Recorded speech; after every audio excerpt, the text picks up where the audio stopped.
Classical dances are very good. Even folk dances also good. But అలా అని చెప్పి classical dances మాత్రమే బాగున్నాయి, మిగతా మిగతావి బాగుండవా అంటే అది అలా కాదు. అంటే ఏ డాన్స్కి దేనికున్న క్వాలిటీ దానికి ఉంటుంది, దేనికున్న గౌరవం దానికి ఉంటుంది. అయితే క్లాసికల్ డాన్సెస్ ఫోక్ డాన్సెస్కి క్లాసికల్ డాన్సెస్కి చాలా ట్రైనింగ్ అవసరం వస్తుంది, గురువు కంపల్సరీగా ఉండాల్సి వస్తుంది. ఫోక్ డాన్సెస్కి కొంచెం ఉండాల్సి వస్తుంది, లేకపోతే సొంత నాలెడ్జ్తో కూడా వాళ్ళు నేర్చుకోగలుగుతారు. మరి మిగతా డాన్సెస్ బాగలేవా అంటే బాగున్నాయి, ఎందుకు లేవు. ఇప్పుడు అంటే ఇప్పుడు బాలీవుడ్ డాన్సెస్ అని అవన్నీ ఇవన్నీ ఏవో చేస్తున్నారు కదా, ఏవో ఏవో నేమ్స్ కూడా నాకు రావు, చాలా పిల్లలు ఈ మధ్య చేస్తున్నారు బాగానే.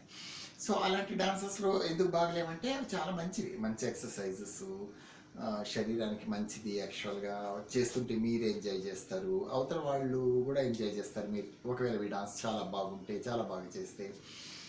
ఇవన్నీ ఉన్నాయి. మరి ఎక్కడ ప్రాబ్లము అంటే వల్గారిటీ దగ్గరే ప్రాబ్లం వస్తుంది. అదేంటంటే ఏ డాన్స్ అన్నా తీసుకోండి, అంటే ఏ డాన్స్ తీసుకున్నా కూడా ఎలా అయిపోతా ఉందంటే డాన్స్ అంతా చూడడానికి బాగానే ఉంటుంది, ఎక్కడో ఒక చోట కొంచెం లైంగికంగా అలా అనిపిస్తుంది అనమాట. అంటే చాలా దగ్గరికి ఒకరికొకరు వచ్చేయటము, లేకపోతే ఒకరి మీద ఒకరు పొరలటము, ఒకరి మీద ఒకరు పడిలేయటము, ఇలాంటివన్నీ జరుగుతున్నాయి. అది డాన్స్లో అలా చూడటం అనేది ఎంబారసింగ్గా ఉంటుంది, అంటే ఒకలాంటి అనీసీగా ఉంటుంది, అంత ఈజీగా ఉండదు చూడటానికి. సో ఏ డాన్స్ అయినా ఇంప్రెస్ చేయడానికి చేయాల్సిందే, టెంప్ట్ చేయడానికి కాదు కదా. అంటే టెంప్ట్ చేయడానికి డాన్స్లో ఏంటండి అంటే మరి ఈ హిప్ని ముందరికి వెనకకి ఊపటము, ఈ చెస్ట్ని సైడ్కి సైడ్కి ఊపటము, ఇవన్నీ కూడా అంటే లైంగికానికి సంబంధించిన మూమెంట్స్ అవన్నీ. అది ఏ డాన్స్లో ఉండటం కూడా అంత మంచిది కాదు. సో నన్ను కూడా ఒక్కొక్కసారి మామూలు డాన్సర్స్ కూడా మీరు దీనికి రండి సార్, దేనికి మన జడ్జిగా రండి మీరు అంటే నేను వెళ్ళి చూస్తే చాలా డాన్సెస్ చాలా బాగుంటాయి, యాక్చువల్గా ఎంతో బాగుంటాయి.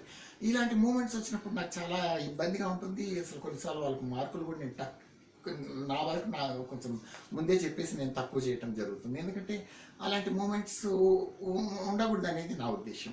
కాకపోతే అది ఏంటంటే ఇప్పుడు క్లాసికల్ డాన్సెస్ అందరికి కుదరదు అంటే ఎన్నో విధాలు ఉంటాయి. క్లాసికల్ డాన్సెస్కి ఏంటంటే ఫైనాన్షియల్గా ఉండాలి, టైం ఉండాలి, ఆ తర్వాత డిస్టెన్స్ ఉండాలి. ఇప్పుడు మేమండి 4 వీధులు దాటి నడిచి వెళ్ళి వచ్చేసేవాళ్ళం, అంటే వారానికి 4 రోజులు 5 రోజులు నేర్చుకునేవాళ్ళం, మాకు అంత టైం ఉండేది. తర్వాత మాకు అంత ప్రాబ్లంగా ఏమి ఉండేది కాదు. ఇప్పుడు అలా కాదు, ఇప్పుడు ముందే అపాయింట్మెంట్లు తీసుకోవాల్సి వస్తుంది, ఆ తర్వాత కార్ పెట్టుకోవాలి, డ్రైవర్ని పెట్టుకోవాలి, స్కూటర్ని పెట్టుకోవాలి, లేకపోతే ఏదో డిస్టెన్స్ అయితే వెళ్ళి నేర్చుకోక 5 కిలోమీటర్స్ 10 కొందరు అయితే నాకు 20 కిలోమీటర్ ఎల్బీ నగర్ నుంచి కూడా సార్ మేము వస్తాం, మెట్రో ఉంది కదా, ఇట్లా మాట్లాడతారు అనమాట. సో అంతే ఎంత కష్టంగా ఉంది. కాబట్టి ఇలాంటివి అందరికీ కుదరకపోవచ్చు. సో అలాంటప్పుడు వాళ్ళు వేరే డాన్సెస్ నేర్చుకొని ఎంజాయ్ చేయడంలో తప్పేం లేదు, కానీ ఆ డాన్సెస్లో ఎలా చేస్తున్నాము అనేది ఉంటుందన్నమాట. ఇప్పుడు ఫర్ ఎగ్జాంపుల్ ఇప్పుడు ఒక ఫ్యామిలీ అంతా కూర్చొని చూస్తుంటే ఇలాంటి మూమెంట్స్ చూడాలంటే ఈ మధ్య చూస్తున్నారు అనుకోండి, అది వేరే విషయం. బట్ అది ఎంకరేజ్ చేయకూడదు కదా, అలాంటి మూమెంట్స్ అన్ని కూడా. ఇంతకుముందు కూడా పాత వీడియోస్లో నేను చెప్పాను డాన్స్ ఎలా చేయకూడదు, ఎలా చేయాలి అని చెప్పి. సో ఇది ఒక్కటే రిగ్రెట్స్గా ఉంది. కాకపోతే విషయం ఏంటంటే ఇప్పుడు ఆ డ్రెస్సెస్ అంటే చిన్నపిల్లలు పెద్దోళ్ళు వేసుకునే డ్రెస్సెస్ చిన్నపిల్లలు వేసుకుంటారండి, చాలా బాగా వల్గరిగా బ్రా టైప్లో ఉంటుంది. ఆ చిన్న చిన్న షడ్డీలు లేకపోతే ఫ్రాక్స్ వేసుకొని చేస్తున్నారు, అది కూడా అది నేను ఒప్పుకోను. ఎందుకంటే ఇది యాక్చువల్గా చిన్నపిల్లలు ఏ డ్రెస్ వేసుకున్నా బాగానే ఉంటారండి. అసలు చిన్న డ్రెస్సులు వేసుకున్నా కూడా వాళ్ళకి అసలు ఏం వల్గారిటీ ఏమి ఉండదు. అదే ఆ డ్రెస్సులు పెద్దవాళ్ళు వేసుకుంటే అది వల్గారిటీగా ఉంటుంది. కాబట్టి చిన్నపిల్లల్లో ఆ డ్రెస్సులు మనమేమి వీ షుడ్ నాట్ మనం అలా అనకూడదు. చిన్నపిల్లలు ఆ డ్రెస్సులు వేసుకోవటం ఏంటారు, చిన్నపిల్లలు చిన్న డ్రెస్సులు వేసినా కూడా వాళ్ళకి ఏమి అసహ్యంగా అనిపించదు. కాకపోతే నేర్పించటము మనం ఎలా నేర్పిస్తేనే అలానే కదా పిల్లలు చేస్తారు. సో అలా చేసినప్పుడు అది అలవాటు అలాగే పైకి వచ్చేస్తే అది చాలా ఇబ్బందిగా ఉంటుంది. నన్ను ఒక మంచి ప్రొడ్యూసర్, మన తెలుగు ప్రొడ్యూసరే, వాళ్ళ అమ్మాయి అంటే వాళ్ళ మనవరాలకి వాళ్ళ అమ్మాయి నన్ను అడిగింది, సార్ మా అమ్మాయికి డాన్స్ నేర్పుతారా. ఎంత వయసు అమ్మా అంటే 4.5. అమ్మాయిని చూశాను నేను, 4.5 years. మీరు చాలా చిన్నపిల్ల ఉంది కదండి, ఇంత చిన్నపిల్లకి ఎందుకు అని అంటే, లేదు సార్, అది టీవీలో చూసి భుజాలు ఎగరేయటం అవన్నీ చేస్తుంది, కొంచెం ఇప్పటి నుంచి డైవర్ట్ చేద్దామని, క్లాసికల్లో డైవర్ట్ చేద్దాం అనుకుంటున్నామంటారు. చూడండి, అంటే ఒక ప్రొడ్యూసర్ వాళ్ళ పిల్లలే వాళ్ళ మెదరే అంత కాన్షియస్గా, అంటే వాళ్ళు తీస్తున్న సినిమాలు వేరే వాళ్ళు చూస్తున్నా కూడా వాళ్ళ పిల్లలు అలాంటివి వద్దని వాళ్ళు అనుకున్నప్పుడు, సో మన పిల్లలు మాత్రం మనం ఎందుకు అలా చేయాలి, లేకపోతే వేరే వాళ్ళు చేస్తే కూడా మనం ఎందుకు ఎంకరేజ్ చేయాలి? సో ఇవన్నీ కొంచెం ఆలోచించాల్సి ఉంటుంది. ఆ తర్వాత నేను అనను, అంటే మీరు క్లాసికలే నేర్చుకోండి, క్లాసికల్ నేర్చుకోవటం వల్ల అదొక గౌరవం, అది ఒప్పుకుంటాను నేను. కానీ అందరికి కుదరదు ఆ మాట కూడా. నేను 4 డాన్స్ స్టైల్స్ నేర్చుకున్నాను, భరతనాట్యం, కూచిపూడి, ఒడిస్సీ, కథక్. ఒక స్టైల్ నేర్చుకోవడం కూడా చాలా ఇబ్బంది ఉంది. చాలామంది నాకు 25 years 30 years వాళ్ళు ఫోన్లు చేసి చెప్తారు, సార్ ఈ వయసులో మేము ఏమన్నా నేర్చుకోగలమా? ఎందుకంటే వాళ్ళకి ఆ వయసులో అప్పుడు కుదరలేదు. ఆ వయసులో అన్నీ, అంటే ఇప్పుడు నేను చెప్పినవన్నీ, అంటే డిస్టెన్స్, మనీ, ఇవన్నీ కుదరలేదు. ఇప్పుడు వీఆర్ ఎర్నింగ్ మై సెల్ఫ్, మాకు మేము ఏదైనా టైం చేసుకొని రాగలము ఇలా ఇంత ఆశ ఉన్న వాళ్ళు ఉంటారు. అట్లా కాదు, కానీ అందరికీ అలా కుదరకపోవచ్చు. అలా కుదరినప్పుడు వేరే డాన్సులు చేయటంలో ఏ తప్పు లేదు.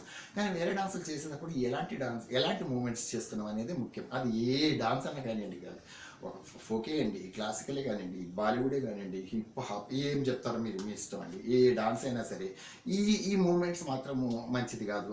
అందులోనూ ఈ పడిలేయటాలు ఒకరి మీద ఒకరు, ఇవన్నీ కూడా అసలు కొన్నాళ్ళు బాగానే ఉంటాయి, కానీ ఆ తర్వాత ఆ వీడియోస్ కొందరు నాకు ఇలా చెప్పారు, ఈ వీడియోస్ మేము ఇప్పుడు చూడాలంటే సిగ్గు అనిపిస్తుందండి.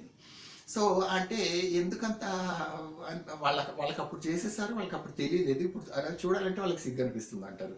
సో ఇలాంటివన్నీ రాకుండా మీరు ఏ డాన్స్ అన్నా నేర్చుకోండి, ఎలాగైనా నేర్చుకోండి, ఈ మూమెంట్స్ లేకుండా చూసుకోండి, అది మాత్రమే సరిపోతుంది. అంతే తప్ప వల్గారిటీ ఒకటి, కొంచెం శృంగారం చేయొచ్చు, కాకపోతే లైంగికంగా ఉండకూడదు. ఇప్పుడు డాన్స్లో మేము కూడా, నా రసాల్లో శృంగారం కూడా ఒకటి, అంటే వీరత్వము, తర్వాత శాంతము, దుఃఖము, ఇవన్నీ ఉన్నాయి, వాటిలలో కాదన్ను. శృంగారం కూడా ఒక లెసన్, కానీ శృంగారంగా చేయటం వేరు, కానీ ఆ లైంగికంగా చేయటం, అంటే అటెంప్ట్ చేయటం, అంటే ఒకరిని ఆహా ఏం షేక్ చేస్తుందా అని అనుకోకూడదు కదా, ఆహా ఎంత బాగా చేసింది అనుకోవాలి, కానీ ఎంత బాగా చేశాడు అనుకోవాలి కానీ. సో కాబట్టి ఇలాంటివి ఉంటాయి, కాబట్టి అవి కొంచెం మీరు ఆలోచిస్తే బాగుంటుంది.